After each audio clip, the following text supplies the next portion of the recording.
Am I the a-hole for not giving one of my son's toys to my nephew, causing him to have an hours-long tantrum? Am I the a-hole for refusing to make a $120 cut of steak well done? Am I the a-hole for turning my stepson's playroom into an office without my fiance's approval?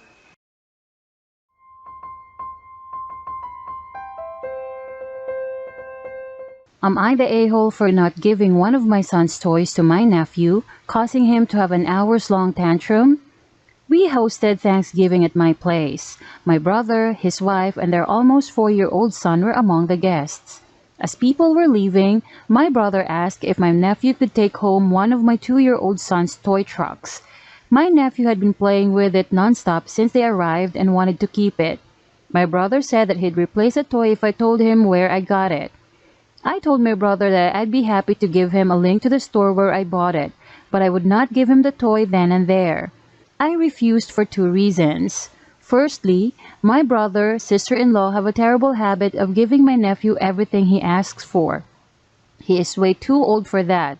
Secondly, I don't want to reinforce in my nephew that it's okay to just take things he wants. My brother said that my nephew would throw a tantrum if he didn't get the toy then and there, and that everything would be easier if I just let him take the toy and get sent a replacement in the mail. I told my brother that I would not be an enabler for my nephew's bad behavior, and that it's my brother's sister-in-law's problem if he throws a tantrum. Of course, the inevitable happened. My nephew started shrieking inconsolably at the top of his lungs, and my brother, sister-in-law, nephew had to leave. Later that evening, I got an angry text from my brother saying that my nephew screamed his head off for the entire 3-hour car ride home and only stopped screaming after he literally passed out from exhaustion. He said that the tantrum was my fault since it would have been completely avoided if I'd just given my nephew the toy, and accused me of backseat parenting, since in his words it's not my place to set an example for his son. My wife thinks we should have just handed the toy over to make things easier, especially since our son has a ton of toys, and is not particularly attached to that specific truck, and would not have noticed it missing for just a couple days. I still maintain that it's well within my rights to set an example for my nephew even if it goes against my brother, sister-in-law's parenting style of coddling their son, and that the tantrum is 100% a result of their terrible parenting habits. Am I the a-hole for refusing to make a $120 cut of steak well done? So we did a bit of an extravagant Friendsgiving this year as I locked into a strip loin of A5 Wagyu for a price that was unorthodox levels of cheap. My friend works for a high-end meat distributor and received it as a gift. It was a tight-knit event with only 10 of us there, mostly couples including my friend who only started dating a girl within the last couple months. We had an array of dishes, but I was responsible for cooking the meat. Steak is about the closest thing I have to religion, and I take it very seriously. The average steak for me takes about 4 to 5 hours to prepare, cook from the sous vide to the cast iron, to plate, though sometimes I take as much as 3 to 4 months butter aging or dry aging my meats to be certain that they are perfect.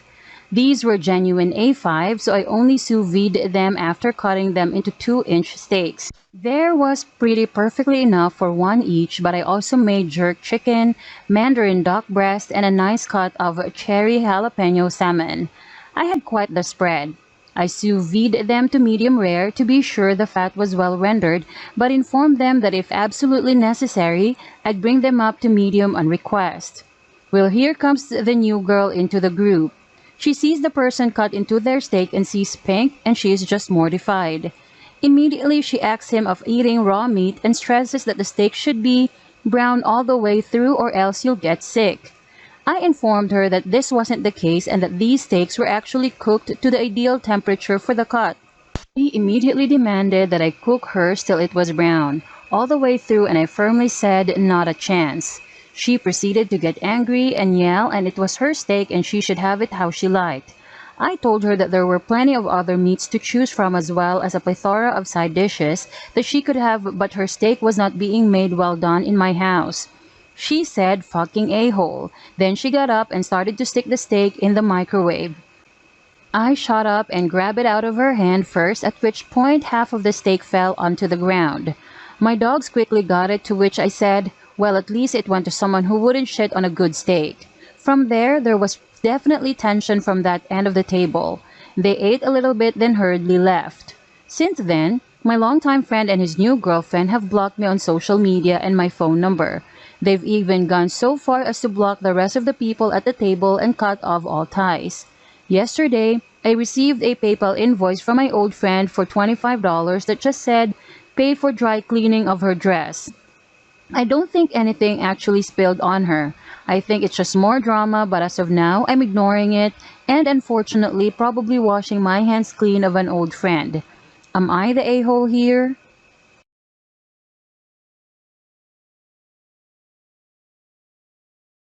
Am I the a-hole for turning my stepson's playroom into an office without my fiance's approval?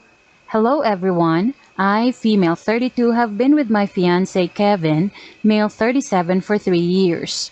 I'm 4 months pregnant and have a stepson, Teddy, and he's 9 years old, and we live at Kevin's house. I work and provide while Kevin's unemployed. I was recently given a different position at my company, so now I work from home. But the problem is that we have no office. Only 3 rooms, our bedroom plus Teddy's room plus Teddy's playroom. I need private space to work and I asked Kevin if I could use Teddy's playroom and he said no. I asked again and he said no means no even after I begged. Last week, I admittedly got fed up with the TV noises while working in the living room and decided I was going to move Teddy's toys to his bedroom and turn the playroom into an office. I organized everything while Kevin was out, and when he came home, he lost control of his nerves and had an argument with me about how I should have never done that. He told me I needed to understand that this is his house and every room in it belongs to him, and I should have never overstepped and taken Teddy's playroom and kicked him out like that. I agreed with few of his points. Yes, it's his house and his name's in the lease and no one can deny that. However, and to put it bluntly, I pay for everything around here. Water, electricity, other bills, and I handle renovations, and more so, I fill that room with toys Teddy can play with. I'm fine with that. He's my son that I didn't give birth to, and Kevin knows how much I adore Teddy and willing to sacrifice for him, but kept yelling at me that I overstepped and was only making Teddy hate me gradually, starting by taking his playroom, his favorite part of the house. I argued with him deeper about it and told him I did this not out of malice but to work so I can continue to provide for the family since he's unemployed. Don't know how he managed to call that obvious financial abuse and control, and said that no decent future wife shows this amount of disrespect and inconsideration for her future husband's wishes and rules, and that hurt me because I've already tried to communicate my problems and he's just dismissing me completely. He demanded I put everything back, but I said sorry but no. He told me I have an attitude that doesn't look good for a stepmom, called me selfish, and told me to go explain to Teddy how I have no problem stealing his room and refusing to give it back, and to not be surprised if he begins resenting me even if he agrees to let me have it. I understand Kevin has always been protective of his son and puts him first, which not many dads do, and he even said he chose me to be his partner based on how close I am to his son, but this issue basically caused a rift between us.